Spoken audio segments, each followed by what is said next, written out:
Bonjour aux lecteurs de notre chaîne YouTube et aux membres du forum de rcmac.com. Alors on se retrouve pour la 5e vidéo sur le comparatif entre les TT Nitro RTR. Alors donc le premier, je parle du moins cher au plus cher, c'est le Kyosho Neo 3.0. Le second c'est le NXT Nitro et de chez Obitech. Et le troisième c'est le MP9, toujours de chez Kyosho. Alors dans les vidéos précédentes, j'ai expliqué pourquoi j'ai choisi ces trois modèles et on a déjà vu pas mal de choses, hein. Tout ce qui est radio, on a complètement décortiqué le moteur, les accessoires, on a fait... Enfin là, c'est pas juste une présentation générale des voitures montées, là, on décortique tout. Et aussi, on a testé, c'est déjà le cas pour deux des voitures.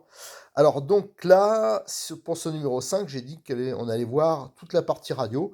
Alors là, vous allez voir, hein, on va pas hésiter non plus, on va carrément démonter les cerveaux pour voir comment ils sont faits, s'ils sont étanches, s'ils sont sur roulement, pignon métal, ça ils le sont.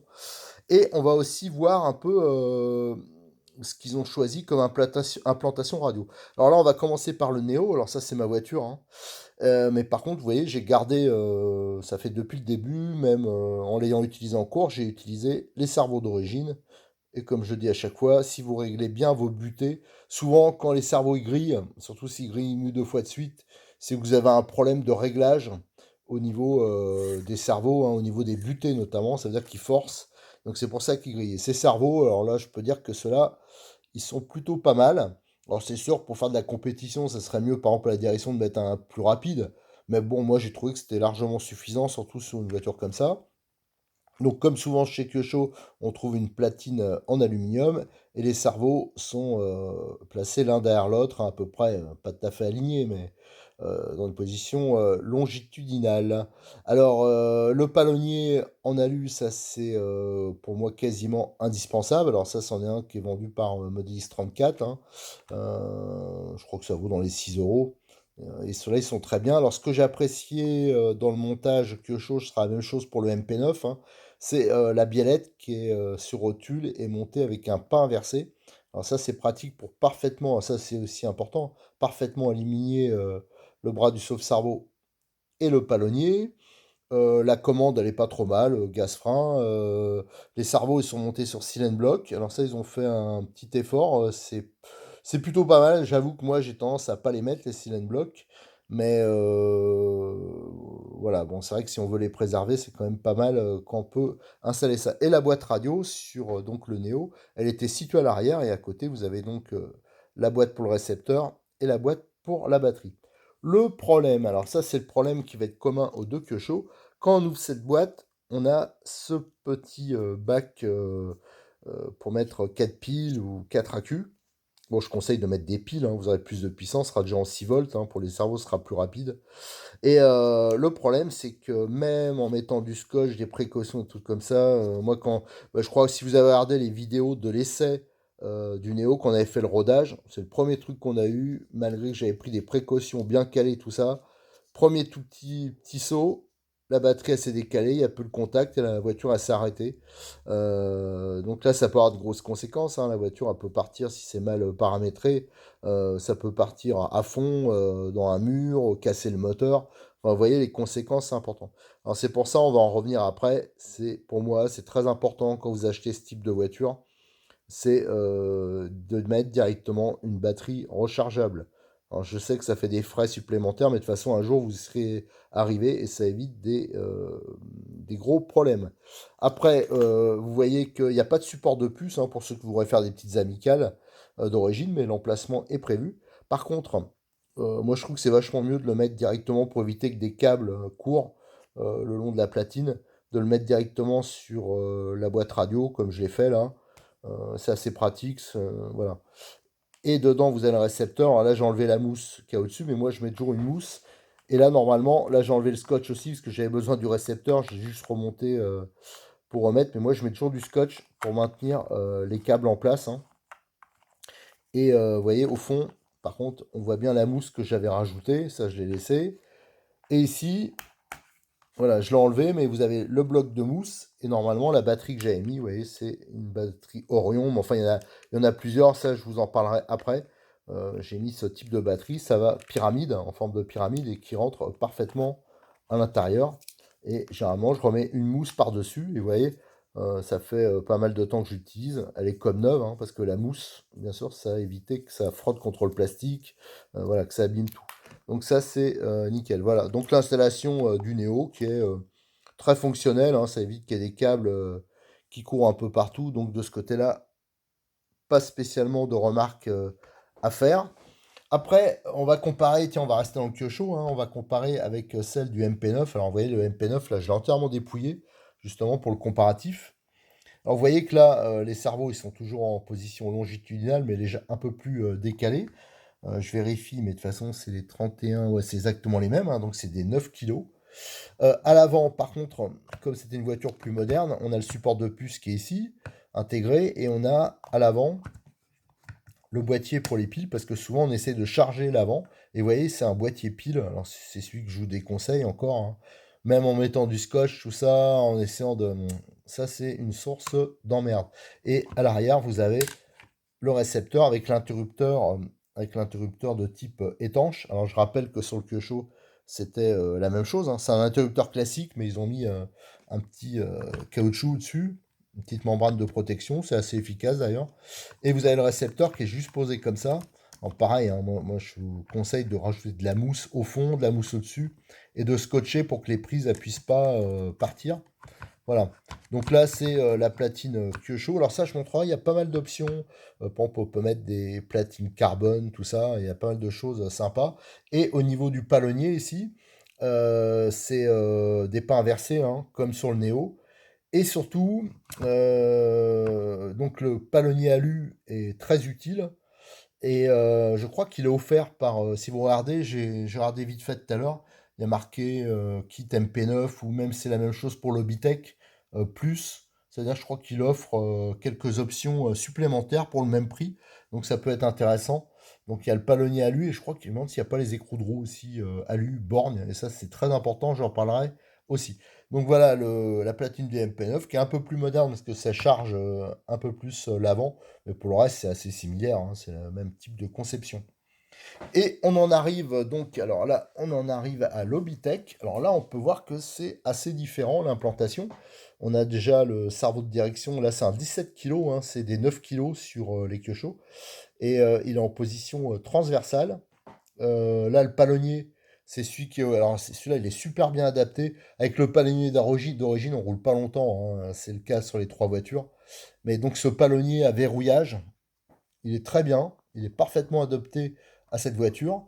Et il est offert donc lors de l'achat quand vous achetez un XT Nitro chez Modelis 34, notre partenaire. Moi je l'avais conseillé de l'offrir parce que ça me paraissait indispensable d'avoir ça d'entrée. Donc c'est offert, je crois même qu'il y a un petit mot pour choisir la couleur, voilà. Et on a une biellette rotule. Alors là, c'est pas des pas inversés, bon, c'est pas bien grave parce que c'est pas un réglage qu'on touche tout le temps, mais comme je l'ai expliqué, si vous regardez les vidéos sur cette voiture, hein, j'ai commencé à faire les vidéos de préparation. Faut juste un tout petit peu recouper pour raccourcir la longueur de la biellette pour parfaitement aligner le bras. Là, ça a été fait d'ailleurs sur cette voiture. Aligner le bras du sauve-cerveau et le bras du cerveau. Après, on retrouve un cerveau qui est moins puissant, hein. Là, je crois que c'est un 7 kg et assez lent, en position longitudinale. Alors là, si il prend l'avantage au niveau de la direction, parce que là, il est vraiment puissant, le cerveau, là, on perd un peu au niveau gaz-frein. Et on retrouve en position intermédiaire les deux boîtes radio, hein, qui sont bien alignées. Alors c'est pas mal, surtout qu'il y a c'est fermé par clips. Et on voit, il y a même les fixations par clips, une partie à chaque fois c'est en aluminium, des petits plombs en aluminium, d'ailleurs qui sont réutilisés sur pas mal d'autres voitures. Et là on voit pareil, hein, on voit le micro récepteur, alors ce serait pas mal de lui mettre de la mousse, hein. Si vous imaginez bien, c'est comme les Kyosho, à force de frotter, tout ça, ça va un peu s'user. Et à l'arrière, on retrouve donc l'interrupteur protégé par une membrane. Et en plus, c'est pas mal ça, ils ont fait un petit taquet en plastique pour éviter qu'on le manipule par accident. Et là, bonne surprise, on retrouve une batterie. Voilà, je l'ai là. Une batterie 1400 d'origine. Alors ça, c'est un gros plus. En plus, c'est des batteries, moi je les ai utilisées sur d'autres voitures, qui sont vraiment pas mal, alors même si elles n'ont pas une capacité extraordinaire. Quand on fait du loisir, c'est largement suffisant. En plus, elles sont pas trop chères, pyramide. Et celle-là, c'est la même qu'on peut éventuellement monter sur le Kyosho, hein, les deux Kyosho, le Neo, voilà, c'est la batterie que je conseille, ça vaut je crois 15 euros, 16 euros. Alors bien sûr, par contre, il faudra un chargeur hein, adapté, mais quand on fait de la RC, le problème, il faudra toujours un chargeur, ça sera toujours utile. Et moi, je vous conseille de pas trop mégoter si vous pouvez dans le chargeur. Achetez pas des petits chargeurs à 12-15 euros là, qui chargent uniquement avec ce type de prise hein, et qui mettent longtemps à charger. Prenez quelque chose de qualité. Par exemple, si je peux vous conseiller, tiens, j'en ai un juste à côté de moi. Moi, j'utilise ce type de chargeur. Alors, moi, c'est le Multi 80 que j'utilise, mais ça, c'en est un qui est plus récent, le Multi 100. Et alors, le Multi 80, l'avantage, c'est qu'il est livré avec plein de prises, notamment la prise bec, ce qui n'est pas le cas avec le Multi 100, mais enfin, bon, c'est pas grand-chose à faire. Et lui, il charge vraiment tout. Donc, c'est-à-dire qu'avec, vous pourrez aussi charger donc votre batterie correctement, l'entretenir. Vous pourrez charger, par exemple, si après vous mettez un bon de démarrage, ou vous mettez, je sais pas, des accus dans la radio, si vous mettez le socket, vous pourrez le charger beaucoup mieux avec ça. Et même si un jour vous mettez au brushless, à l'électrique, là c'est parfaitement adapté. C'est vraiment des chargeurs de qualité et qui offrent l'avantage d'avoir un très bon rapport qualité-prix, hein. Je crois que c'est moins de 60 euros. Et ils sont bien sûr 12 volts, 220 volts. Enfin voilà, ça me paraît indispensable quand on fait de la RC d'avoir un bon chargeur. Allez, maintenant on revient donc sur le NXT. Alors je disais, hein, gros, dans le match, on peut dire que là, le NXT, là on peut voir qu'il y a aussi le support de puce. Sur l'installation radio en général, je pense que le NXT il prend quand même l'avantage parce que il a un cerveau de direction qui est plus puissant, enfin qui est annoncé plus puissant, et surtout il y a la batterie qui est livrée d'origine. Alors là, c'est quand même un gros plus. Moi, je trouve que ça fait plus sérieux qu'un boîtier pile qu'on sait qu'il y aura pratiquement automatiquement des problèmes pour les clients s'ils l'utilisent tel quel. Voilà. Après, dans le petit moins, je dirais, pour le NXT, c'est que je trouve, par exemple, quand vous prenez les trappes, elles se ferment mieux sur le Kyosho que sur le NXT. Voilà. La fermeture, elle est par clips, donc elle est plus rapide, bien que, non, c'est vrai que c'est la même chose. Si vous regardez, c'est sans charnière chez Kyosho, donc c'est pas vraiment vrai, hein. Il suffit de retirer un clip, on l'ouvre. Mais disons que l'accès est plus grand. C'est vrai que sur Kyosho, il faut un peu forcer, par exemple, notamment pour la batterie.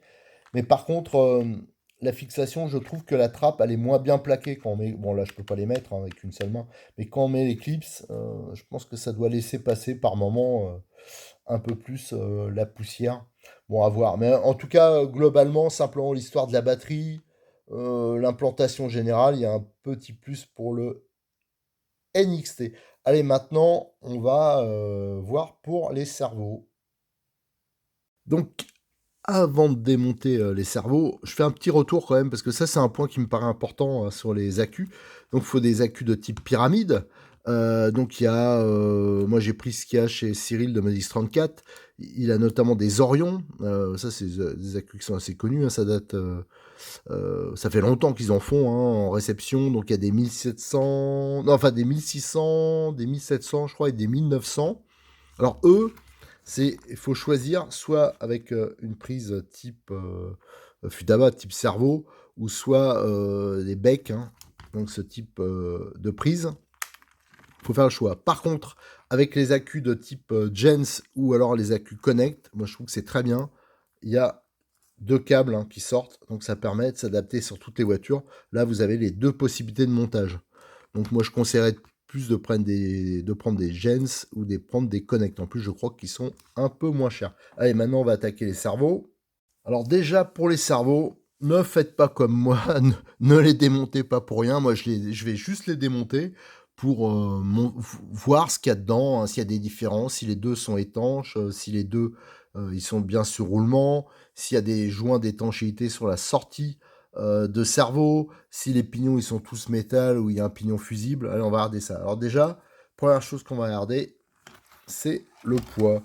Est-ce qu'il y a une différence de poids entre les deux modèles? Hop. Allez, on lance. Le premier, Switch Connect, qui est monté sur le Bitec, qui fait 60 grammes. Celui qui est monté sur tous les queues il fait 58 grammes. Il y a 2 grammes de moins. Voilà. Et au niveau dimension, à l'œil, j'ai juste vu qu'il y a une histoire de hauteur maxi, en comptant pas que le bloc, hein, ça veut dire avec la sortie des diffs, on voit que celui-là est à 43,50. Ça, c'est le Connect, 43,50. Et le Kyosho, 43,13. Vous voyez, il n'y a vraiment pas grand-chose. Hein, c'est quand même assez similaire à ce niveau-là. Alors, les deux, on peut voir qu'il y a une sortie, un alliage de laiton. Voilà. C'est assez similaire. Là, c'est une sortie, on peut voir que le pignon, c'est bien droit. Tandis que là, il y a une petite gorge sur la sortie. Si on zoome un peu, je vois pas, attendez, hop, je vous fais la mise au point. Ouais, les deux, c'est un poil. Je cherche où est la mise au point. Voilà, les deux, c'est un poil différent à ce niveau-là, mais bon, je vois pas trop l'utilité. Allez, ce que je vais faire, je vais pas le filmer, hein, ça sert à rien, mais je vais défaire les 4 vis qui sont en dessous sur les deux modèles. J'ai dévissé les vis hein, sur les deux boîtiers. Alors j'ai utilisé le tournevis avec la bonne empreinte. Hein. Mais je vous le dis, hein, ne le démontez pas s'il n'y en a pas besoin. C'est simplement si le cerveau tombe en panne. Alors déjà, c'est le genre de cerveau. Vous aurez rarement, par exemple, une garantie là-dessus. Hein, parce que les cerveaux, ça dépend comment on les utilise. On peut faire plein de bêtises qui peuvent les abîmer. Mais en plus, c'est des cerveaux, si vous devez les changer, par exemple, vous avez un problème, il y en a un qui grille, tout ça. Les seules choses qu'on peut à peu près réparer là-dessus, c'est par exemple si un fil se dessoude. Des fois, ça s'arrête. Moi, ça m'est déjà arrivé, hein, pas sur ces modèles-là, mais d'autres modèles. Il suffit de ressouder sur la platine et ça repart. Parce que ça reste des cerveaux avec une technologie assez ancienne. Donc, il y a quelques petits trucs qu'on peut réparer. Mais par contre, quand il est vraiment mort, ne cherchez pas. Il y a des cerveaux qui valent une vingtaine d'euros, donc qui sont moins chers que les cerveaux qu'il y a d'origine, mais qui sont plus performants au niveau couple et au niveau rapidité. Je pense notamment au S20, S25 que je vends Cyril de Modis 34. Je crois que ça vaut 22, 23 euros. Et ça restera toujours plus performant que cela. Hein. Il y a beaucoup plus de vitesse, enfin un peu plus de vitesse plutôt, et surtout beaucoup plus de puissance. Alors là, on a commencé par le Kyosho. Alors sur le Kyosho, voilà, là on le voit, regardez, il y a des petits joints toriques d'étanchéité, donc ça veut dire qu'il y a des grandes chances que le boîtier il soit étanche, enfin étanche, aux projections, hein, faut pas croire que vous allez aller sous l'eau avec, sans conséquence, mais ça c'est déjà un bon point. Donc il y a des petits joints toriques sur le boîtier, enfin du moins sur les vis de fixation. Voilà, je les retire. On va voir si c'est la même chose avec le boîtier. Ici, vous avez aussi voilà, les deux modèles. De ce côté-là, c'est match nul. Et d'ailleurs, c'est une bonne surprise. Hein, parce que des fois, il y a des voitures loisirs où c'est pas du tout étanche. Ou alors, l'étanchéité se fait éventuellement sur le boîtier, mais pas sur les vis. Là, par contre, c'est similaire. Donc, c'est très bien. Et d'ailleurs, les vis, quand on regarde, elles se ressemblent pas mal. Il y a juste celles de Bitech qui sont un peu plus longues. Voilà. Donc maintenant, on va démonter le couvercle au niveau du Kyosho. Et là, il y a un joint torique, on le voit ici. Un joint torique d'étanchéité du boîtier. Là, vous avez la platine. Alors, quand je vous dis que les vis, des fois, ça arrive à se dessouder, je vais zoomer un peu. C'est ici. Alors là, il y a du silicone qui protège. Hein. Ils ont mis un peu de pâte. Mais des fois, ça peut se dessouder avec les vibrations, des choses comme ça. Donc, on peut le ressouder si vous êtes soigneux directement sur la platine. C'est déjà arrivé. Surtout que les fils, des fois, ils vieillissent mal avec le temps. Si vous gardez longtemps, les fils ils durcissent. Donc, ça peut se barrer. Ça peut se barrer aussi ici, au niveau des soudures. Il suffit que la soudure d'origine, comme c'est des machines hein, qu'ils font en grande série, ça peut être sec et ça peut se dessouder. Voilà, ça, c'est le genre de choses qu'on peut éventuellement réparer. Donc vous voyez, c'est des moteurs à charbon hein, sur ce type de cerveau. Donc bien sûr, ils vont s'user avec le temps, mais si vous en prenez soin, avant qu'ils soient morts à cause des charbons du moteur, c'est que vous aurez énormément roulé. Et vous voyez, la petite platine, elle est montée souple. Hein. Voilà, ça c'est pour le cerveau Kyosho. On va ouvrir le cerveau Connect. Et là, on retrouve un joint torique. Elle est là. Lui, par contre, il est resté sur le boîtier. Vous voyez, l'autre, il est resté sur le couvercle. Là, c'est sur le boîtier, mais c'est exactement la même chose. Bien sûr, pour les deux, on retrouve l'étanchéité ici au niveau, un passe-fil au niveau de la sortie. Je préfère quand même le montage. Voilà, si on peut faire déjà un petit match à ce niveau, je préfère le montage euh, du moteur Obitech, un Connect, du cerveau Connect, parce que vous voyez, les fils, le boîtier, c'est beaucoup plus rangé. Quand on ouvre, il n'y a rien qui bouge en fin de compte. Vous voyez, la platine, elle est quand même relativement bien fixée. Elle est maintenue notamment par le passe-fil. Et vous voyez, quand on l'ouvre, c'est bien propre, le joint reste dessus. Tandis que sur le Kyosho, quand on ouvre, vous voyez, le passe-fil, en fin de compte, il faudra le remettre en place. Et on peut voir qu'il coulisse aussi le passe-fil. Ouais, donc au niveau étanchéité, je pense qu'il sera l'eau, elle peut éventuellement un tout petit peu rentrer là parce qu'il coulisse très facilement. Voilà, les fils sont aussi plus petits. Ça se voit que sur le moteur, que sur le cerveau Connect.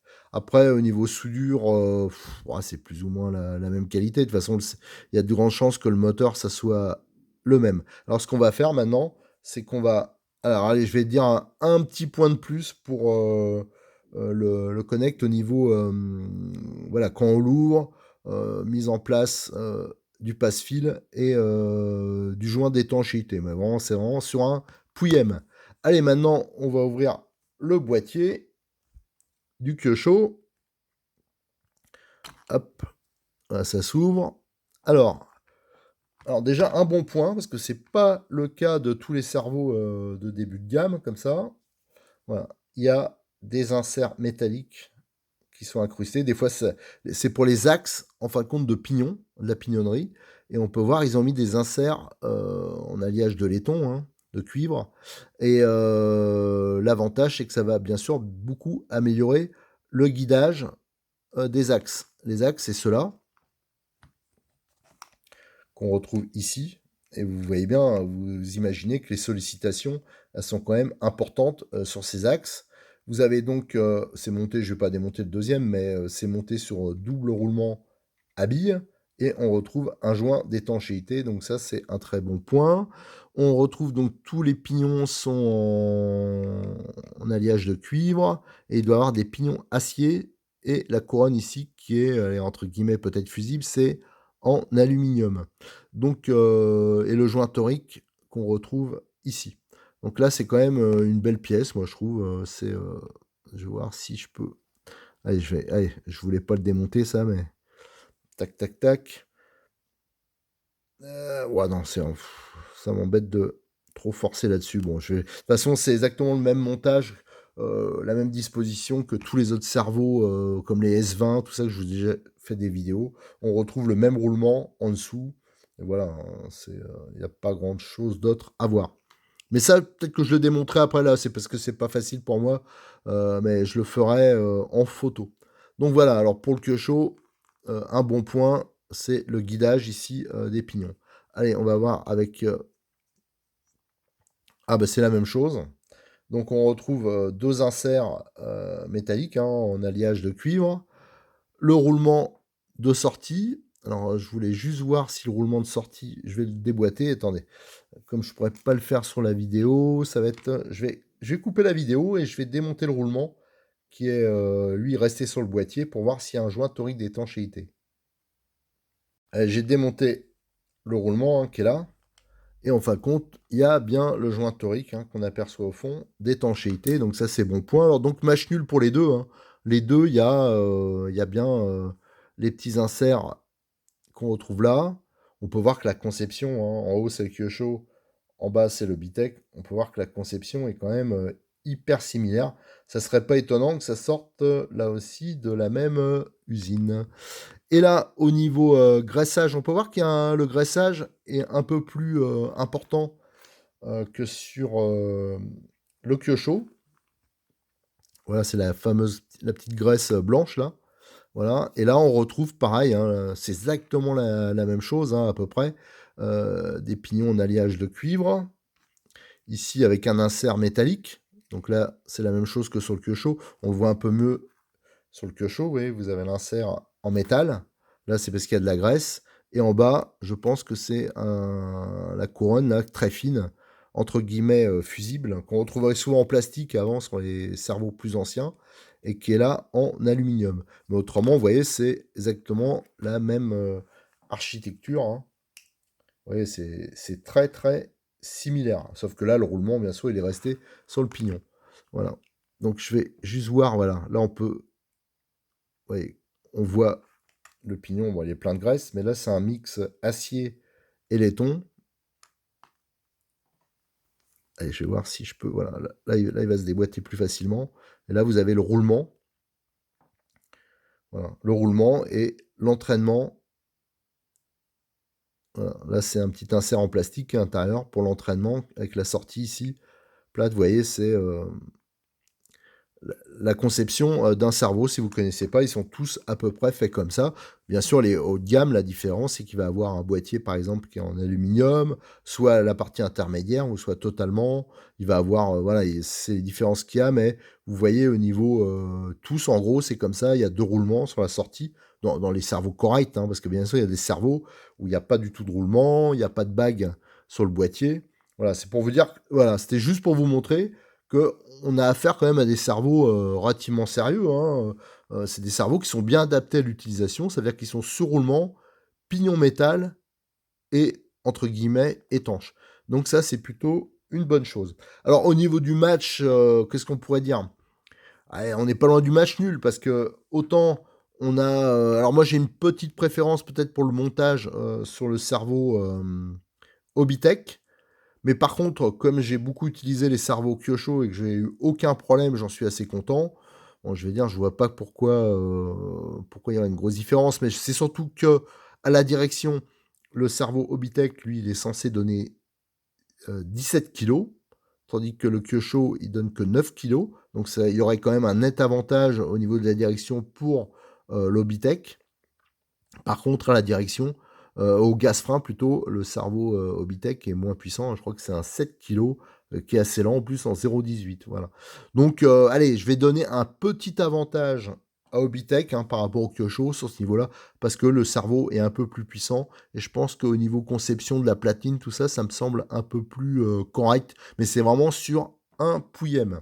Voilà, on en a terminé pour cette vidéo, hein, la numéro 5, qui était donc sur la partie un peu électronique, hein, l'installation radio et les cerveaux. Là, j'ai vraiment voulu vous montrer ça en détail, parce que je crois que ça se fait pas souvent.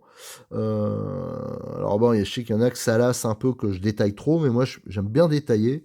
Comme ça, au moins, on essaie de rater un minimum de choses. Allez, la prochaine vidéo, qu'est-ce qu'on va pouvoir faire sur la prochaine vidéo? Ben, on va pouvoir commencer. Tiens, ben non, avant d'attaquer tout ce qui est équipement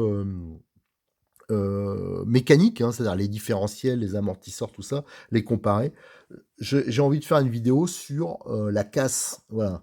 Comme les voitures, je les connais, je sais ce qui peut poser problème. Alors, on va faire une vidéo sur la casse, ça veut dire ce qu'il faut prévoir, ce qu'on peut casser sur ces voitures, ce qu'il faut prévoir d'avance dans sa caisse de terrain et le prix de la casse. Voilà, on va faire un petit comparatif, le prix de la casse, le prix des pièces détachées, voir s'il y a des différences, et aussi, alors je sais pas si on aura le temps de faire sur la même vidéo, on fera peut-être une vidéo de plus, sur les options. Voilà, le prix des options, combien ça va coûter d'optionner, et les options qui sont indispensables et celles qui le sont moins. Voilà. Donc là, je pense qu'il y aura beaucoup de choses à dire. Allez, je vous remercie. Je vous donne rendez-vous pour une prochaine vidéo sur le même sujet, hein, sur le comparatif des Nitro RTR. Merci.